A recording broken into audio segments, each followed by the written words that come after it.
Hey, what's going on, everybody? Welcome back to the channel. My name is Jacob Restituto, and I'm a musician from Northport, New York, and I have the incredible honor and pleasure of having Morissette here on the channel. So, first of all, I want to say thank you so much, Morissette, for taking the time to come on the channel. I know you got a lot of things going on, especially with the fact that your album is like ranking and charting and all these different, or your EP is ranking and charting in different, countries around the world is unbelievable. So, first of all, congratulations and thank you for Thank taking the you. time. Thank you, Jacob. I mean, it's crazy. I would not have thought it would be like this amazing or like this amazing of a response from people. But I'm just really, really grateful, really happy. And of course, thank you also for this time to just My chat with pleasure. you as well. Yeah. So let's get right into it. Like again, congratulations. What I've learned from releasing music is I've tried. I Yes. learned this the hard way. That my first song I Hmm. released, I thought I was gonna get a certain amount of views and follows and all that stuff, and it like got nothing. It was Yeah. like half of them were me checking how many people viewed it. Mm, How did you handle the expectations? Did you have expectations of what you thought was going to happen? Did you not have hmm. expectations, and did they exceed your expectations? Because like I mean, last I saw, you were number 30 in the U.S. charts. You were number one in the Philippines. In the U.K. you were charting somewhere like the under 50 somewhere, I believe. Right? It's Yeah. unbelievable. It's crazy. I mean, me and my team had goals definitely, but not like it really what's happening right now with the EP and signature, it's just beyond what we have all expected. And I just really have to give credit to my supporters and fans as well because I was actually talking to Dave about this the other day and just the whole team how we thought we'd be charting on Spotify maybe because like here in the Philippines it's more Spotify, people are streaming through Spotify more, but it's crazy that we're streaming on iTunes where people are actually purchasing signatures. So I couldn't ask for anything more. And I think they even gave me like this title of being the first original Filipino music artist or OPM to have reached that high in the charts in the US. So that's more than I Wow. could ever ask for. So I'm just really, really grateful for all of the support from everyone. And the crazy part is that you were just getting started, man. Your first EP, Yes. like Yes. it's only uphill from here. It's amazing. Super. Yeah, good I'm for you. excited. I'm excited. Thank So you. one of the things I want to talk about is I think that sometimes we get lost in people seeing careers and stuff. We see where we are now. I would Mm, love to hear a little bit more yes. of the backstory of like so the stages of your career, how you started to like Mm, in brief sections where how you got to where you are today, charting on the charts kind of yeah. thing. Like because I think that so often we just get Yes. hyper focused on, oh my gosh, I can never get there, but they don't realize that we were playing shows in Yes. front of zero people kind of thing, having Oh, yeah. zero views on YouTube, and I'd Mm-hmm. love to hear a little bit of that Yeah. story. Well, to summarize everything, so I came from a province here in the Philippines called Cebu, and so I had to fly. It's kind of like example, like Texas going over to California, or so it's another province here in the Philippines. We had to fly over here to Manila, where I'm at right now. And I think my journey started as a someone who joined a lot of singing competitions here in the Philippines because those are pretty big here. So I was that. I started in that. I even joined the Voice of the Philippines 3 years later, while I'm already here in Manila. And like you said, it wasn't easy. I didn't even make it to the semifinals of the Voice of the Philippines, the very first season. But I was so happy that the network it was under, ABS-CBN, still took me as an artist and still gave me the career, and they made a couple of songs also for me. And at that time, I wasn't into songwriting yet. I was really just a singer, an artist, a performer, interpreter. But and just throughout the years, I've learned being able to talk to different legends here as well, and even collaborating with different artists. And now that I'm celebrating my 10th year anniversary, which is kind of very timely that the pandemic happened because it allowed for me to just think about what I wanted to do next. And well, Yeah. my life before was really just traveling, doing shows everywhere. But then it came to the point that, of course, with the pandemic, there are no live shows. And so I needed to kind of maybe like expand or think about what else I could do besides just depending on for whatever gig was thrown at Hmm. me. And now we're here, and I've even just, it really just started since the pandemic started last year, that I was able to really get into songwriting, be honest with my thoughts, and just put it into song, and producing, of course, with Sergio and Dave, working on all of this and with the whole team. And fast forward to now, here we are. Yeah, it's amazing. And a couple of things I want to touch on that with, which we're going to totally Yes. talk about the songwriting. So everybody stay tuned for that. But there's so many questions I have about that. Uh, I want to point out the fact that you said it's been 10 years. You know, like Yes. it's people don't realize it takes. We all see the Justin Biebers who put up a song, or the Shawn Mendes who get viral on Vine, Yes. and then now they're touring with Taylor Swift. You know, it's like the Mm-mm. majority of people that have a lasting career, you know, and obviously Mm-hmm. Justin and Sean both have lasting careers, but like the majority of people that Yeah. have lasting careers, it's a long, slow grind, and it's so exciting to see it pay off. Because I mean, I probably discovered your music probably about a year ago, give or take, maybe Mm-hmm. 6 to 8 months ago, maybe. And it's Yeah. even cool, even in the relative time that I've discovered your music, to see the levels of growth that you've had. You know, it's pretty remarkable. So congratulations again. Thank you. Thank you. Thank Yeah, you. absolutely. So let's go into the songwriting. So there's Mm. the five songs in the EP, right? I believe. Yeah. Yes. So five Yes, five songs in the songs. EP. I heard in your shout out to Danielle Marie because she had an incredible interview with you. So I was listening to her interview, and so if people have not seen that interview, go check it out. It's fantastic. Some really cool things talked about. Um, but I heard that the first verse you ever wrote was in Phoenix. Now, Yes. I have a love-hate relationship with songwriting. You know, I've released a ton of songs out there, but it's like I heard a very fascinating quote from Billie Eilish. Actually, I was watching her documentary, Mm. and she said, "I Yes. actually hate songwriting, but I love having songs out there that I can perform and that I can sing after the Yes. facts." So it's like I kind of Mm-hmm. relate to some degree because like it's so hard for me to songwrite, but then it's, you know, once Mm-hmm. we get there, it's like, oh, I'm so glad I did. It's like going to the gym, right?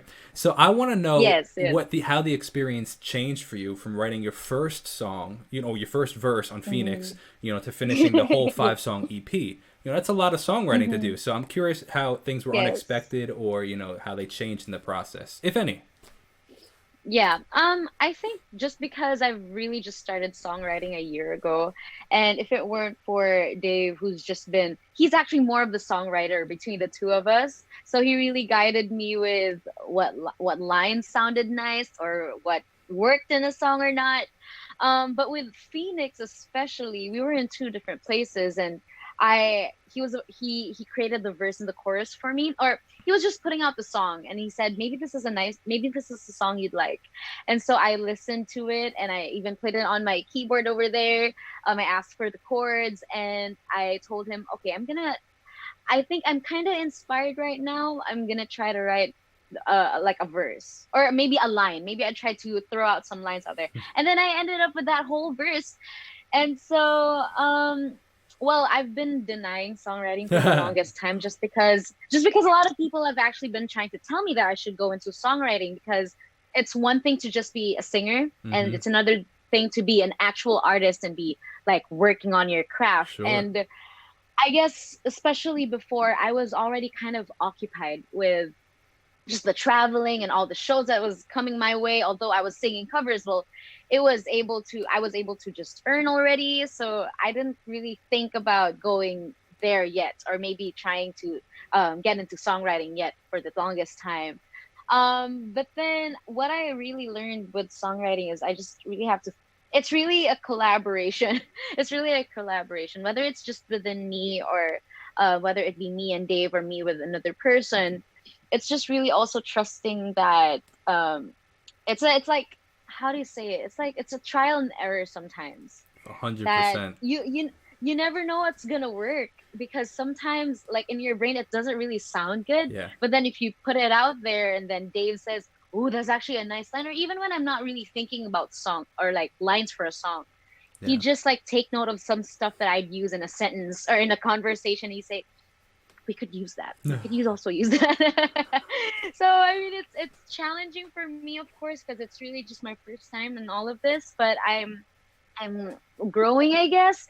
I'm just really happy that I'm able to grow during these times and just make the most, like you said earlier in this interview, like make the most of this time of the pandemic, and just maybe take this. another 10 years in my life or Mm. in my career, hopefully. Absolutely, it's amazing.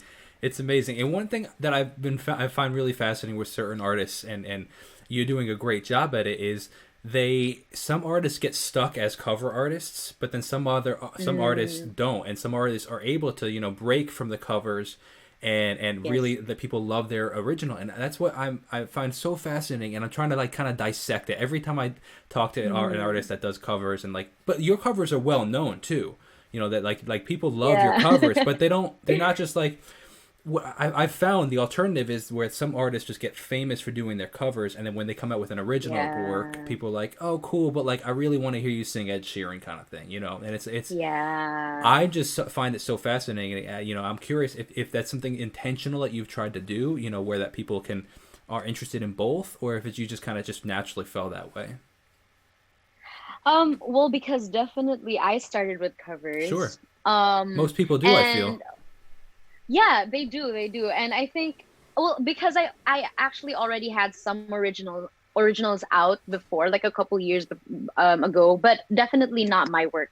I was really just the interpreter. But especially here in the Philippines, one of the um like how to say it, not landmark or target of every singer is just to be able to put out an original song, whether it be just an interpreter or maybe just have a song tagged with you.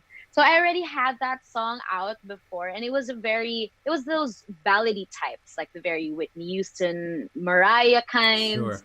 And so when I was working on, even when I was just working on Love You Still, I think my goal was really to not not because, like you said, I think I was also famous for some covers. And so my perspective working on the EP was people are actually not, they're not really that, well, the sound that I'm going into with Signature is not really new for people Mm-hmm. because these are the kinds of like genres that I would already do with my covers, Mm-hmm. but the originals are totally different.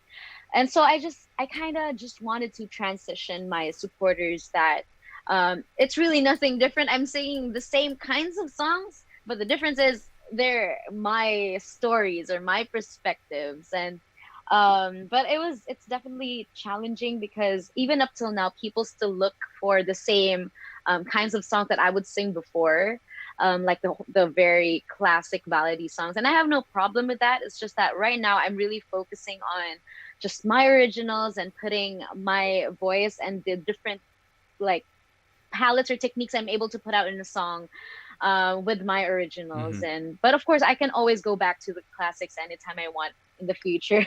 Hey, that's the benefit, and people are like we said, they're loving it, man. Like it's amazing, Thank charting on the you. U.S. charts, charting on all the chart. What's more amazing too, though, is the fact that it's not even just like the Filipino and U.S. charts. It's like, like I saw on Mm, Sergio's Instagram that it was like I saw like a dozen countries on there, and like to have worldwide success like that is remarkable. That's the beauty of the internet. Like what's fascinating yes. to me is like when I look at the analytics of my channel that I have, like only Mm, 22% of the viewers come from the US. 13% come from the mm. Philippines.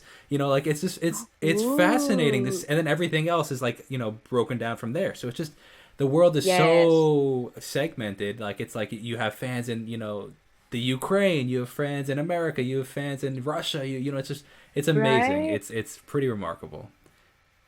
Yeah, that was definitely something that we weren't expecting because although I already have kind of told the team that I feel like the sound that I'm going for right now with this EP isn't for the local market here. And true enough, when we were checking statistics when the album is out, and even like right now, a week after, more of the percentage of like the consumers of my music right now is really from there, from the States. And I would not Hmm. have really expected that because I don't know. Maybe I don't know. I can't really pinpoint, but maybe it's just really, I don't know. I can't really explain it. Maybe it's really just for there right now. But I'm also just really, really grateful that I'm also charting here in the Philippines and continuing to chart despite a week after the release. and just really, really grateful for all the support from all over the world. Yeah, it's amazing. It is amazing. You mentioned your team, and shout out to your team. Nothing is Yes. possible without the help of your team, right? So shout out to Yes. everybody. I'm curious in your stages of growth how you learned when, or how you realized, when you needed to get a manager, when you decided to go with Underdog Records, your label. Like, Hmm. how did you decide, and you're like, you know what, I'm ready for this, or I need this to get to the next step, or Yeah. or did it just kind of get handed to you, like in the opportunities? Yeah. Well, I started in the industry. I was already under the same management as I am right Okay, now, which is Stages. So it's been like 10 years with them. But with Underdog Music, they were very, very new. Or Underdog Music is actually a new label that we started under the management that I'm in. cool. And I am their very first artist. And um, although they were already kind of putting out songs before, or tracks before, and EPs before with other artists, when we were working on Love You Still, and I was already under another record label also before here in the Philippines for a couple of years. But I think for something this, especially for Love You Still, being very, very personal to me, I guess I just wanted to entrust it with people that I really, really trust in the Sure, industry, which are my family in the sure. industry or my management. So me and Dave pitched the song over to Miguel, who is the head of Underdog Music, or at that time, Stages Sessions, and he really loved the idea. And then I guess that's when he really worked into starting a new label, and that's Underdog Music now. Hmm. So EP, or this EP signature, is our very first project with Underdog Music. We're still trying to build our repertoire right now. That's why it's only me for now, Hmm. but we're working really, really hard. But at the same time, we're also just super, super happy with just the feedback of everyone so far with Signature. That's amazing. Yeah, it's great. So I didn't realize you were managed beforehand. So that's actually pretty interesting. Hmm. So you keep referencing "Love You Still," and I want to talk about that really Yes. quickly because if I remember correctly in my interview with Sergio, I believe he said that was Hmm. his most difficult song to produce. If I remember correctly. So Okay. let me just double check. I want to check the track list and make sure I have that correct. So I'm pretty sure. Sure. I feel like it was either "Will You Stay" or "Love You Still," but I feel It's like Will You Stay. was it "Will You Stay"? You should have It's corrected Will You me. Stay. You should have corrected me. You knew I was wrong. Okay, then forget Maybe that. because maybe your conversation went elsewhere, but I'm pretty sure it's Will You Stay. That's funny. Okay, well then scratch that. But the point that I was going with it, Yeah. that's funny. Where I was going though was the fact that like he obviously had a track that was difficult for him to do. Were there any Mm. specifically that you found more difficult to write, or was it "Will You Stay"? Was it "Love You Still"? Like, were there any that were harder, or were they all equally as intense to write? I think they were all just equally intense Sure. to write. I would definitely say though that Love You Still was a bit harder for me just because it came from a very personal experience, both for me and for Dave. But within the three tracks with Trophy, Mirror, and I think with Mirror, we went back and forth a couple times with the lyrics and melody, just because we had an initial draft of the song, but I personally wasn't satisfied with it. That's why it took longer. Will You Stay was easy because I think it was really Dave who wrote that song through and through, from the verse to everything. It was just my hand in that song was really more of the riffs and the melodies and stuff. But the lyrics were all his because it's really his perspective as well. For Trophy also, it was okay. It wasn't like we weren't really struggling just because of that time when we were writing Trophy. We were going through some very annoying stuff. So it was easy to just put it out in two songs, and then there's Trophy right now. Yeah. But everything was just all equally challenging, but also very, very satisfying when we got to finish. I think Mirror was the one that took the longest to write, I think. Yeah. They're fantastic. Yeah. Yeah, it's killer, man. So Thank you. how did you know personally? Like one of the hardest thing as a musician that I personally know is knowing when a song is Hmm. finished. How Hmm. do you, Dave and Sergio decide, or even management's involvement decide, hey, this is enough? It's like, or we should keep working on this. Because I know a lot of songs go through several Hmm. drafts. And it's like at Yes. several stages it Yeah. could be like, no, this is the final draft, but then we end up changing them, and then the final draft is something Yeah. completely different. So how do you personally Uh-huh. decide when a song is finished? I think I also just need to put it out there that it was really just me, Dave, and Sergio working on the Cool. tracks. With the songwriting, like with the lyrics and melody, it's really just me and Dave. So we finished the song, but how we would know if it's done if I when I sing it and I feel like there's nothing else to add, and then I guess it's okay. Or and I'm just really talking about lyrics and music. But when it comes to just handing it over to Sergio and him working on the arrangement, now that's a different story because we really go back and forth. And I mean, you mentioned it. There's been a lot of drafts. There's been a lot of versions to each song, and definitely with "Will You Stay," it I think it came to the point for Sergio that he didn't want to listen to the song for a while when we finally finished it because it was like my ears are tired from this song. Let's please get this over with. It was kind of that point already for all Sure. of us because we couldn't really pinpoint what was wrong or what we needed to improve or change with the arrangement even or even with the mixing, but finally we got to finish with it. But then he really said those words that like I don't want to touch the song for a while, and it's definitely come to a surprise right now how "Will You Stay" has become a lot of people's favorites Mm, because it's that we were funny. expecting Trophy and Mirror to be like right there on top just because people were more associating me with that kind of sound.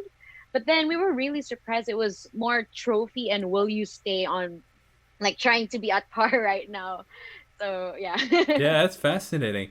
That's really interesting, especially because Trophy was one of the singles released right before the EP. Yes. So I Mhm. mean, obviously that has the push of that. So it's interesting to see Yes. when tracks like that were not designed as singles, do just as well, if not better, as other ones. Right? It's super Yeah. fascinating to see that. Mm, Which are you looking forward to yes. performing most? What am I looking forward to performing most? Obviously, the I whole actually EP, right? have But if you had one the that whole you, EP as a whole. Actually, because I've already been working on some pre-recorded stuff, hmm for just different gigs, and even after this interview, I have a show later on, which is kind of pre-recorded already, but I've already experienced singing the song hmm in one go. Although it was just an instrumental track because we couldn't get the band together for now, but we're working on that as well. But I was before I was able to do that gig, I think I was most excited to do I mean they're all very different. exactly. Um it was a tie between Mirror and Will You Stay, Nice. just because Will You Stay is just very like right there and just moods and stuff. But for Mirror, I would have to be honest, the first time I sang Mirror with the instrumental track, it was very challenging for me just because I didn't expect it to be very tongue twisty or Mm. very very fast, especially the first part where I'm kind of already almost out of breath already.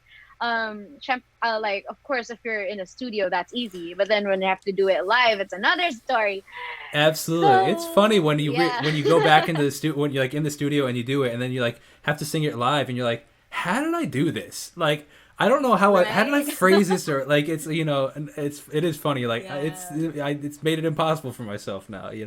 That's amazing. Do Yes. you find a difference between obviously there is a difference, and I kind of feel like I know your answer, but let me rephrase it. Do you find it difficult actually to perform to instrumental tracks as opposed to with a band, or do you kind of feel like they're one and the same? They're for me they're one of the same just because I've also just like in my 10 years it was in a very rare occasion that I'd be performing with a band, Okay. just because especially here in the Philippines, just because it's not all the time that they look for a band or maybe the budget's not enough, so I Sure. have no choice to really just perform with an instrumental track.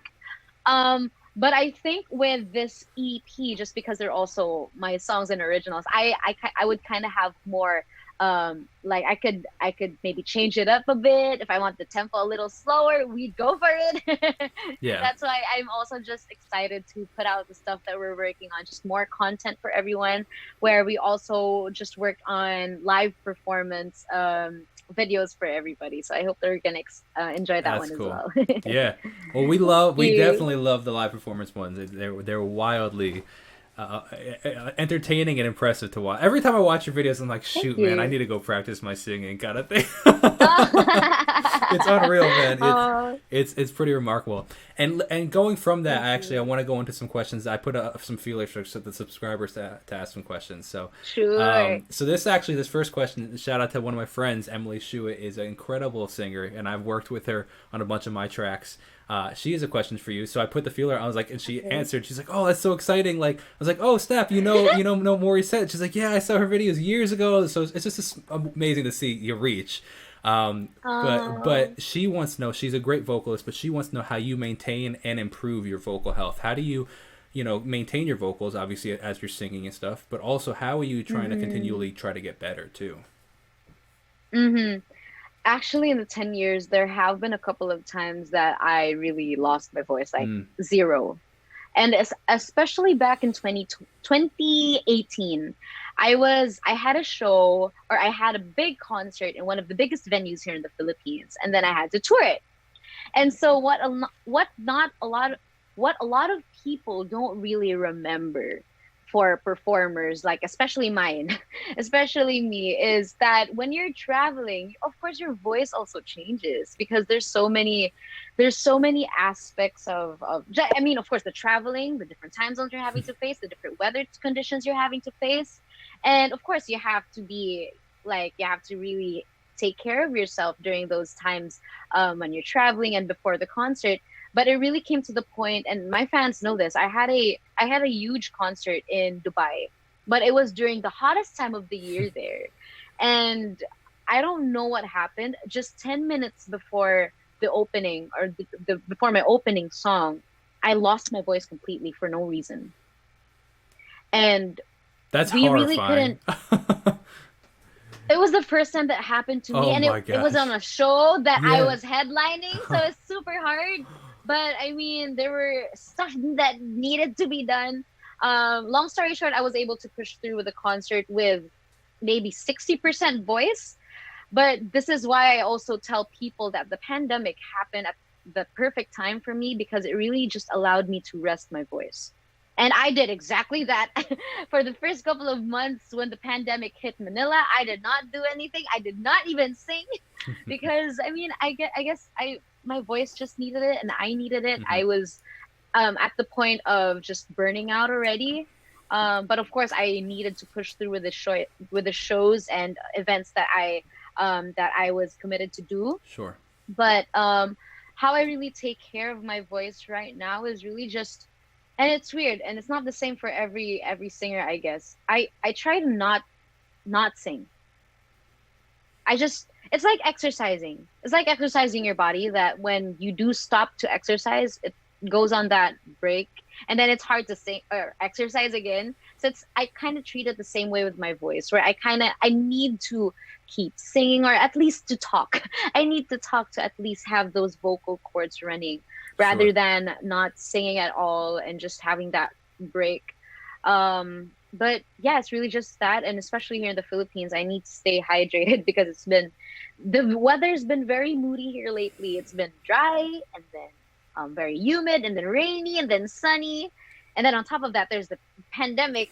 So I mean, it's really just trying to be in top shape with my Sure. health and my voice both. Absolutely. Absolutely. It's interesting. What I found most fascinating about your interview with Danielle is when we spoke about the lack of vocal warm-ups that you really do, and I was like, shoot, man, that's Yeah. crazy. Like, and Yeah. it was just wild. I I thought that was I cool. was actually very, very, because I knew that Daniel was a vocal coach. And so Uh-huh. when there are professionals like that asked me what uh, my vocal warm-ups would be, I would be, I don't really do yeah. those traditional vocal warm-ups. Although I do like lip drills or tongue Sure. drills. That's the most that I really do. Yeah. But with on the keyboard with the scale, like na na na na na, I don't I Yeah. Well, it's so mm-mm. funny, and I Not laughed my when thing. I listened to it. I laughed because when I was first starting my music career, like I was super like concerned. Like first recording my first songs, I'm like, I need 8 hours of sleep. I need to drink 2 cups of tea. Yes. Like I was like so. But and my dad was always joking with me. He's like, Jake, like. Look back in the 1960s and 70s with these rock stars. They were drinking beers and smoking cigarettes, and Mm, like, and they're still singing. Like, take it. Not he wasn't encouraging that, but he was just like, relax, you're gonna be okay, kind of thing, you know. And now I've obviously Yeah. become way more relaxed. Like I'll be like, oh, I'll, you know, a couple hours of sleep, 6 o'clock in the morning, try and record a song, you know, on voice. So it's like I'm like, whatever Yeah. works, works, you know. But it I is think it's funny. definitely to each their I own. I agree. think that's how I'd put it, to each their own, because like that's why I mentioned how I'm the kind of person that I really just like to talk to Hmm. warm up my voice, because I know people that right before a show they wouldn't I guess their mentality is trying to reserve their voice, so they wouldn't use their voice at all right before a show. And it's worked for them. And I even know people who like to drink ice cold soda before a gig. And if that was me, I'd be losing my voice Sure. instantly. But then my practice is different. I like to have coffee before a performance. And I know artists that don't really agree to that because of course of it dries up the throat. But then it's kind of worked for me, and so that's why I just keep telling people, or how I'd start a conversation like that is, I'm the kind of artist who would do this and this and this and this. And it's not necessarily the right thing to do, but it's what's worked for me. And yeah, it's to each their own, I really. agree. I agree. As long as it's not damaging your voice, you know, to each their own. I Yes. completely agree. Absolutely. I agree with the coffee Yeah. thing. I actually do like some coffee as a singing. It works. I don't know. It's something about it. Something about it. Right? So, what is a typical day in the life for, you know, for you, Morissette, look like? I'm super For curious about that. me, Yeah. lately, I have a lot of plants because of the pandemic. So there's all of that. I take care of that in the morning. But a typical day for me, especially lately, has just been me doing meetings with the team, especially because right now we're actually meeting up for, or gearing up for, my 10th year anniversary concert. Ooh, Uh, that's which I exciting. kind of Has that been already put announced out. yet? That has been announced already, but I haven't announced to them yet that we're gonna be changed or just adjusting the dates, just because we went into another lockdown here. Hmm. So like me and my band couldn't rehearse right Sure. away. We had to wait until the 2 week ECQ, as they call it here, or lockdown, has been put away, and then we're still here, and things are still kind of, it's shaky, especially here in Manila. But I have announced that I will be having a 10th year anniversary concert happening soon, but I haven't announced the actual date and ticket prices yet. Although it's going to be digital, because especially here, we haven't really opened up to having live shows or even Hmm. gatherings here in Metro Manila. So it's just going to be digital, but we're going to be doing it in a way, I think, that is not usual. It's not usual for, or how they do it in a usual digital concert thing. Well, we're doing it kind of differently just to spice things up. Yeah, I'm excited. You're So like teasing it, so you got to release that info soon, man. I will. I am. I'm just waiting for No, of stuff to course. be Of finalized, but I'm course. also just very, very excited because, of course, I also just like to acknowledge how my success in the 10 years really started from me, or people watching my performances Mm, and just doing covers. And although it's kind of different now because I'm working on originals, but of course, I have to pay tribute to my 10 years and sure. how, and just what people have watched me do for the past 10 years. So there will be songs there. And actually, this is the first interview that I'm really explaining this Oh, kind of in all detail, right. I like but it. this is exclusive, exclusive Yeah. content. But yeah, this is going to be the first time probably that the, like in a concert. Oh, no, sorry, I'm messing it up. This will be a concert where people are going to be hearing me singing the songs that have kind of made or put me where I am right for 8 years, 8 9 years. I'm going to be singing those very familiar songs or very familiar covers, but at the same time I'm also going to be reintroducing my originals there. That sounds So fantastic. yeah. I definitely need to I'm cop some excited. tickets for that one. I'm Yes, excited. please. It's Absolutely. open for everyone. Absolutely. Absolutely. That's exciting. So Thank you. speaking of your performances and everything and all the performances that you've had, Yeah. this actually is from another friend who has a YouTube channel. Shout out to King Family Okay. Reacts, Dennis King. He wants to know. He does a lot of reaction style videos. Do you watch Mm. the reaction videos? I have watched, especially when reaction videos were kind of booming a couple years back. I was one of those artists that really watched every single reaction of me. That was before, but now I can't keep up Of anymore course, because sure. of course I'm also working, and but I have, of course, there are a lot of names that just stick out, as especially because my fans also tag me Hmm. in some of those reactions. So I have watched a couple late, especially lately. I have watched a couple still, and especially I guess because I'm just very very curious as to what people thought of the EP. I have been watching a lot of reaction videos lately of what they thought of Trophy, or what they thought Sure. of the whole EP and the different lyric videos that we put out. So yes, I do watch. I do watch reaction That is videos. cool. Yes. That's cool. What kind of content are you watching outside of, like, when you're just relaxing? What kind of content does Yes. Morissette typically relax to? It's very different, but I do like to watch just live performances of different artists. And Really? I think my go to recently has been Shoshana Bean and Cynthia Erivo. Cool. Mhm. Very cool. I love them. And I actually I've watched Cynthia Erivo there when I was in New York. I got to watch her in Color Purple, and I was just blown away. She's just one of those artists that I kind of strive to be, where Mm. she's just very like, her singing is amazing, her fit is amazing, she's amazing. And so so yeah, when I'm just bored, it's either that I watch live performances of different artists, or kind of funny, I just watch plant videos just to de-stress me when I don't want to be thinking about music or my career or any pressure or anything. I just watch plant videos. So you have to Yeah. elaborate on that for a little, like how to grow plants, how Okay, to treat plants. just different YouTube of plant people, and just how they take care of their plants, and then of course I try to apply that with my little jungle over here. So yeah, I just like watching or like learning also about, maybe just because I've been into the whole plant thing since last year, so it's still very new to me. But yeah, I like to watch those videos to distress me on very very random Yeah, I love that, days. man. It's amazing that there's content for everybody and everybody has unique Yes, content that they love. That is so fascinating. right.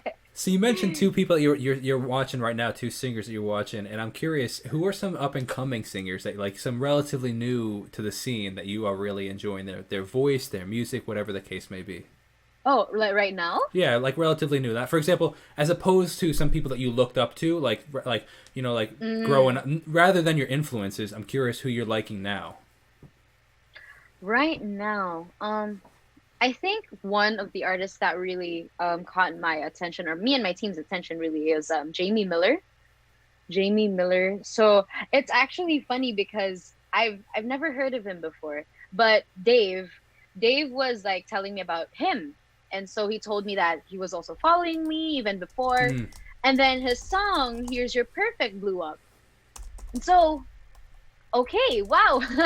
And then a lot of my fans have just been tagging me to do that song. Mm. Here's Your Perfect, whether it be a just a like a cover on YouTube, or even just a quick snippet on TikTok. And so I decided to do that on TikTok, and did a duet of one of his videos, and it kind of blew up, I think.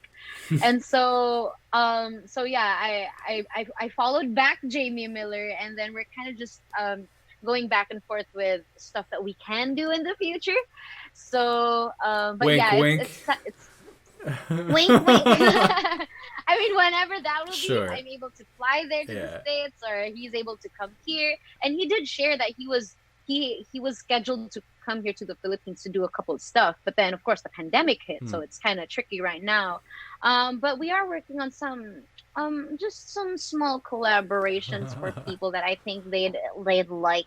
I love So that. there's that for now. I love it. That is very exciting. That's cool. Thank It you. always blows my mind, like, whether you watch these award shows or even just in conversation, to Hmm. see other artists who talk about other artists' music, and, like, the Oh honor that yeah. must be, like, what he must have felt, the excitement that he must have felt, that he was, like, you were listening to his music, or vice versa, that you were listening to his music. Like, Yeah. it's like, it's one thing, that when just regular, like, random people, like, that aren't musicians, Hmm. necessarily, hear your Yeah. music. But then somebody that has the appreciation for the appreciation for the craft, that knows what it's Yeah. like, the similar kind of thing. Like it's like it is fascinating. It's just a Yeah. different kind of industry feeling. It's like, wow, they actually heard my song. Yeah. It's crazy sometimes, So Yeah. it's pretty Hmm. cool. Yeah. There's a lot of artists that we've just been like visiting every now and then. Hmm. One is, they're not really, really new, but I've been listening to the music of uh Chloe and Halle. Chloe and Halle. Um, so there's sisters, and there's of course Cynthia, not Cynthia, Olivia Rodrigo. I've also been just studying, and I really applaud her team with just everything that they're working on and how they're putting out their content and how she's Hmm. just also very, very honest with her songwriting as well. Of course, again, to each their own, but like it's amazing and very, very refreshing just to see all these different strategies that are Hmm. being put out there, especially with the internet. Hmm. And these are conversations that I constantly have with my managers, because a couple of my managers are very old school. But Hmm. me and Dave and even Sergio, we try to also explain to them that it's not just the music evolving, but the way it's being consumed. And especially right now with the internet, um, I like to I'd like to think my audience right now is like in the internet or on YouTube or on maybe on Spotify. And so that's why we're kind of focusing on this more rather than having to go the traditional route. Although we are doing those things still, like putting up articles and just like the local radio stations here, we're still doing a lot of that, and even the TV stations here. But we're really focusing right now on social media and Sure. just content, because that's where everyone, I believe, is right now. Yeah. I So appreciate the word you yeah. use as distinct word, and I actually want to highlight it because that is, I think, Mm, very important. You use the word you're studying, when you were talking about Olivia studying, Rico, and yes. I relate to that Mm-mm. because it's like we can learn so much from these people that have had this tremendous success. It's like, what are they doing? Yes. What can I do? How can I apply it? That's it's important, Mm, to continually be learning. So I applaud you for that. yeah. That's pretty impressive. That's cool. Thank you. Absolutely. So the final question that I want to talk to you about is, and commend you actually, and you were talking in your interview with Danielle. You guys really went in Yeah. depth with your faith, and I want to commend you first of all for the Mm, boldness to talk about it. Since it's not easy always thank being a believer you. and talking about it so boldly. Um, but I'm curious how it relates to songwriting. As a believer myself, I find that I Mm, want to portray this relative idea of hope and because there's so many yeah. songs out there that it's just like you like feel like you're in a plane going down. It's like there's no resolution. It's like, well, life is ending. You know what I Yes. mean? And I'm Right. curious how you relate to that. How your faith relates to your songwriting. Mm-hmm. Definitely with at least with the five songs that we've put out, we kind of wanted to really, of course, because people are already going through so many stuff, Hmm. so many things right now with the pandemic, or just very, very personal things. So I just kind of also wanted to put out an album that had different messages and maybe people would be able to relate to. And that's why, especially with Phoenix, even with Mirror, because not a lot of people really know what the song is about. And so I try to, when I'm also doing different interviews like this, I really try to point out where the song came from. And it's I mean, for Mirror especially, it's really more about mental health, because I also went through that during this pandemic, Mm. like having to face um, anxiety and maybe depression, even just because I didn't know how things were gonna go for me, because I used to be very, like I said, I used to be very dependent on live shows, and of course there's so many amazing artists popping out right now, Hmm. and even before.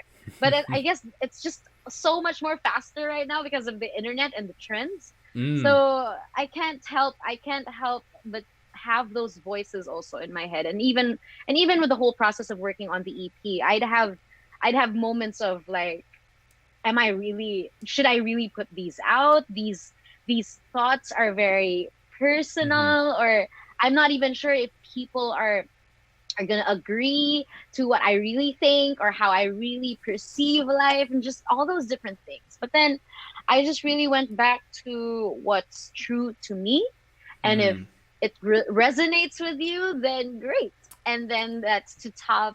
what I also like with my musical influences. That's why it kind of a lot of people have kind of how do you put it? They've tagged or kind of said like this sounds like this artist because they know that I've been listening or I've been singing to this artist's songs. So a lot of my musical influences have really been like there in the EP. Just we're just mushing everyone in there. But yeah, definitely we wanna put out positive messages Sure. to everyone, especially right now because I mean the world needs it. The Absolutely. world needs it right now. People Absolutely. need to be reminded that there's still good happening and there's Preach. still a silver lining. And I mean it's hard because Absolutely. even like I said, even I have those moments and I need people also around me that need to remind me that it's all okay. It's okay to be sad, but that we need to just rise up after that and Yeah. just to believe that everything has a purpose and everything has its own timing and we just need to trust and let Absolutely. go. 100%, man. Preach, preach.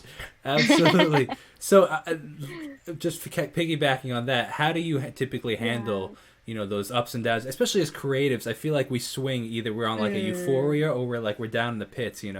So I'm curious how you manage these swings of emotions that we so many creatives experience.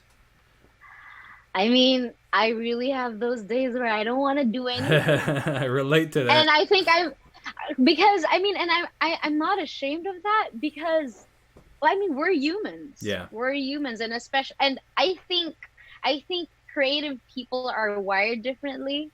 I That agree. whereas there are times when you just want to work and work and work, and I'm that workaholic also sometimes. But then there are days when I don't even wanna sing. I don't wanna listen to music, and I just want to focus on something else like Yeah. my plants. And so, Yeah. um, like especially lately, there have been amazing reviews or amazing feedback on the EP, but there are also some people who are kind of not on the same page. Let's just put it that they're not on the Sure. same page as we are with my team, and I can't help it. Sometimes I still get, despite all the many amazing feedback, there's I have that tendency that there's that one not good comment and it ruins my day Oh, entirely. yeah. There's 1,000 good ones, and then there's the one, and Yeah, it's like for and some. there's one, Oh man, a and hundred it's percent. it's very annoying, and that's Yes. why sometimes I just not to write. I just don't read comments at all. Yeah. But this is actually funny because I mean it's leading up to it,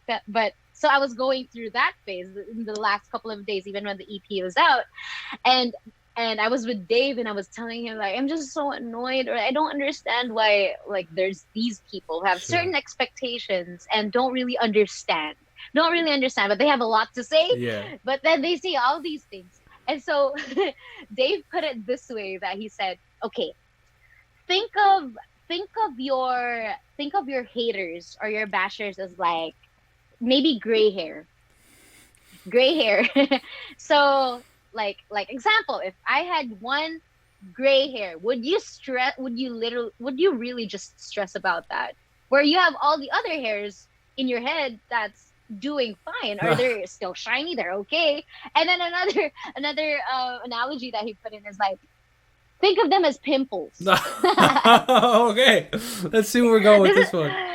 okay. So he goes, okay, think of those people as pimples. Okay, they're annoying, they're useless, but there's really nothing you can do about it. It's Mm, normal to have.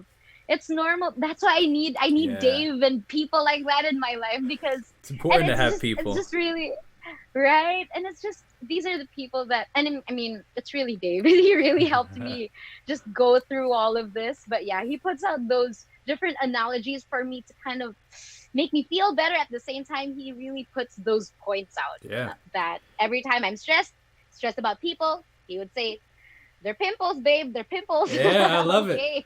Sounds like I need to set up an interview with Dave, man. He's filled with all this wisdom. You do. You do. Oh my gosh, he's the best person to talk to. And I guess that's why it was super easy to just collaborate with Hmm. him, especially with me going into songwriting for the first time. It was really just the two of us. But because I was already very comfortable, or I just really trusted him with my thoughts already, way even before.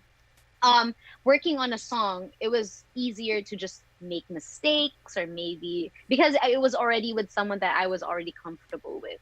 Which That's I why feel we is have babies. unique actually, because I feel like most people have trouble working together like that with someone Mm, so close. And I actually find that when I mm, was hearing that, when Sergi was telling me, when I was doing research, and everybody was in the comment section was telling me how you went about writing the EP, I found that super yeah, fascinating, because like I love my wife tremendously, but like to write a whole EP with her would yeah, be, we've recorded songs together, and it's difficult because we love each other so much, we're not afraid to immediately say what we're thinking, kind of thing.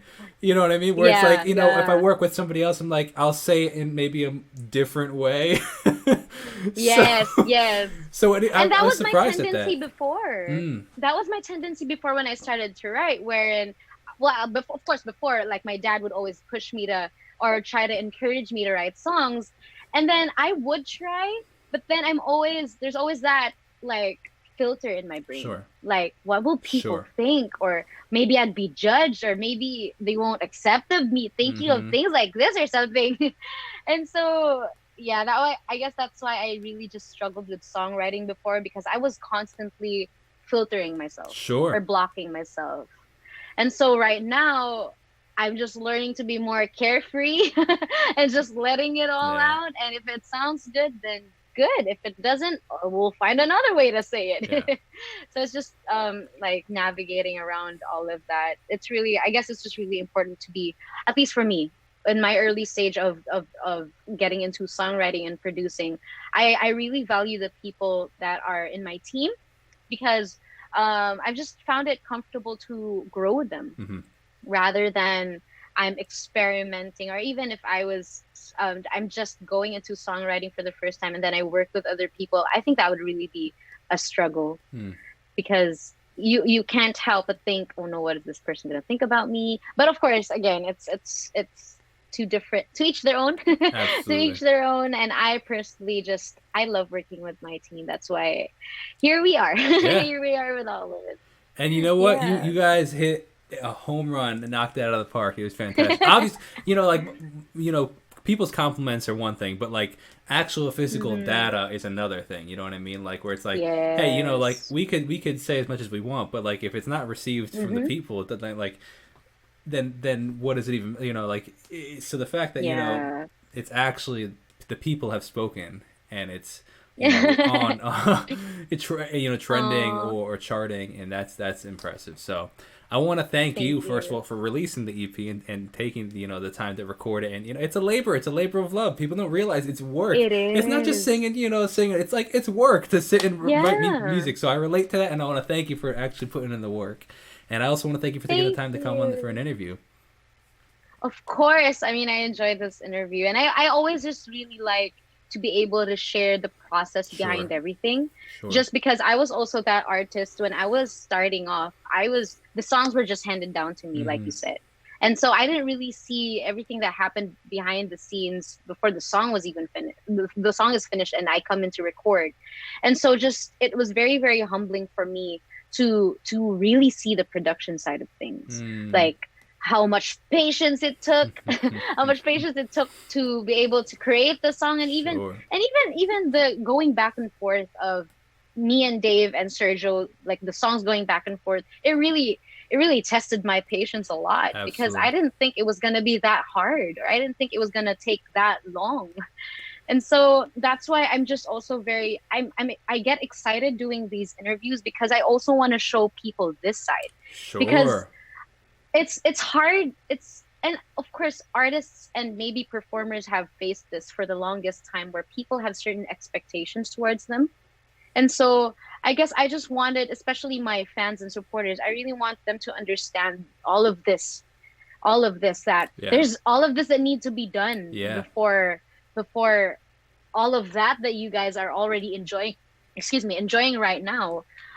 It took a lot of time, and I even tell them that which is true, that I was initially wanting to release the EP in June, Mm. in my birth month, but then it wasn't ready, and I Yeah. didn't want to put out anything that was not of quality that I approved of, Mm. or that I really wanted to put out. And so, and we moved it to July, and people were already excited for July. And then we needed to do some stuff Yeah. again behind the scenes. And so we moved it to August, and then here we are. But I mean, that's why I just really give it back to my team, because they've been working really, really hard. But yeah, everything takes time. Everything's a process. And that's why sometimes I like to say these things, or to just break everyone's expectations, Yep. because not all of them are what, it's not as easy as it seems. Preach. That's why Preach.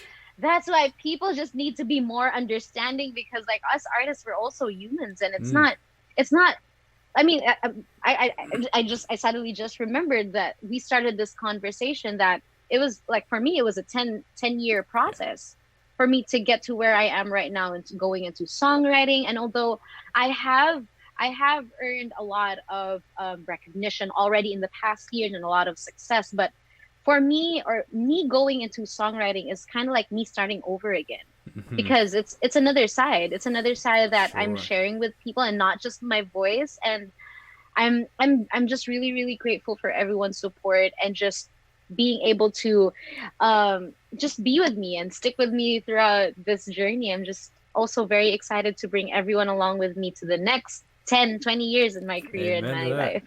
life. I love that. Dropping nuggets of wisdom. I love it. So I like Thank ending you. every single interview with the question of, what is one piece of advice that you would have wished you had known, or you would have liked to give yourself now back 10 years ago? So when you were first starting, what is something you know now that you wish you knew back then, or you'd tell yourself back then?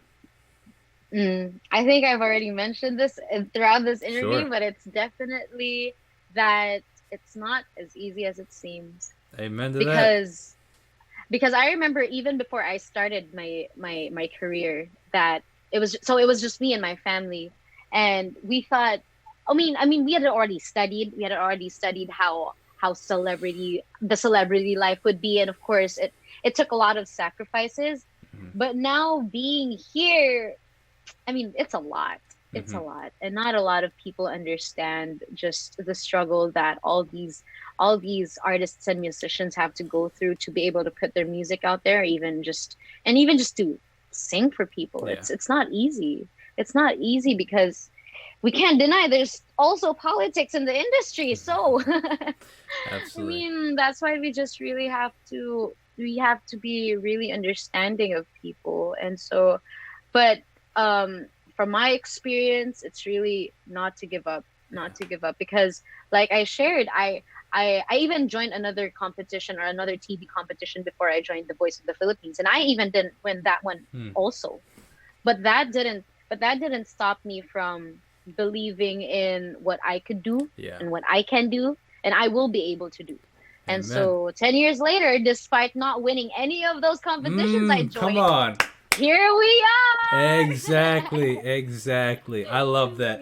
And to piggyback on what you said with the, the it's harder than you think. People don't realize it. I heard a quote, and wrap it up with this. I heard a quote from, do you know who Stephen Furtick is? Do you know that name? I think I've heard. He's a pastor of a church here in America, and he said, he was talking about this and the whole comparison thing that we all as humans struggle with, right? And he said, so often we compare people's success without including their set level of sacrifice that they had. We don't realize, we said, oh, that guy has 6 Grammys, but we don't see the level of sacrifice of what he had to sacrifice to get there. And once we like either realize that, or just kind of understand that, it's like, okay, well, maybe it doesn't look so glamorous in the end, or maybe it's harder than we think, or anything like that. So again, I want to thank you so much for taking the time, and I want to thank everybody else for watching this. You guys are the true ones, making it to the end of this interview. You guys rock. Yes. Definitely go check out Morissette's debut EP, Signature, which is streaming everywhere. Let's continue to get that to, continue to trend. I mean, maybe even make it TikTok trend, right? Get that We're working on new that marketing. too. Okay, all right. Yeah, definitely keep us posted on that. And thank you so much for watching. The best way to support this channel is subscribing and checking out my music personally, and checking out the Instagram and stuff. And go follow Morissette on Instagram. We'll see you guys in the next video. So thank you so much, and we'll peace out.